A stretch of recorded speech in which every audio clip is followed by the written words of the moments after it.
We've got all that and more straight ahead, but first tonight, some breaking news. Reports of a new flaw discovered on the Boeing 737 MAX. Thanks for joining us. I'm Jamie Tompkins. And I'm Brian Flores. Two of these planes crashed in the last year, causing more than 300 deaths.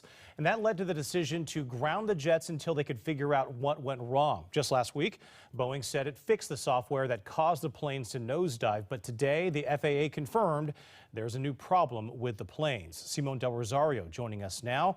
Simone, what are we learning? So the FAA has been doing simulator test flights on what was thought to be the fixed 737s, but two sources told CNN those test flights showed a new flaw in the computer system, one that could tip the plane into a downward position. Now, the movement is very similar to reports from those two crashes where the nose of the jet was repeatedly forced down.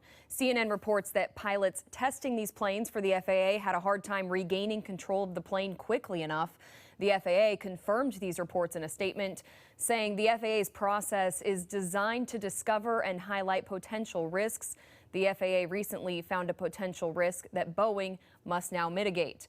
Well, we haven't heard from Boeing yet, but last week at the Paris Air Show, they said they had fixed the computer software, giving it 3 layers of additional protection.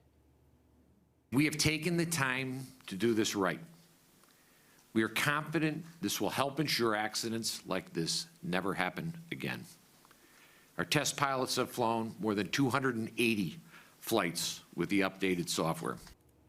So apparently Boeing's pilots did not catch this problem. It may not be related to the previous crashes, but it'll certainly need to be addressed before these planes get back in the air with passengers on board. Yeah, I mean, well, safety first, obviously, but we are just getting started with the summer traveling season. What does this do in terms of the timeline of getting the 737 MAX jet back in the air? Yeah, absolutely. Well, it throws that timeline right out the window, right? So it has had a huge impact, as you said, though, not only nationally, but internationally with these flights. Hundreds of flights canceled every single day from big airlines like American and Southwest.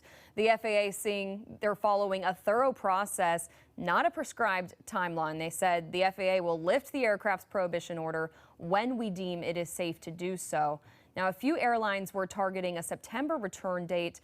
No word on how this latest setback is going to affect that, but it's clear when these planes do take to the skies, they will have gone through a thorough vetting process. Until then, actually right here in the Puget Sound, a lot of these planes are grounded. This is where they are made, so they're just waiting to find that permanent fix and get the ball rolling. All right, we're going to stay on top of it. Simone, thank you for this.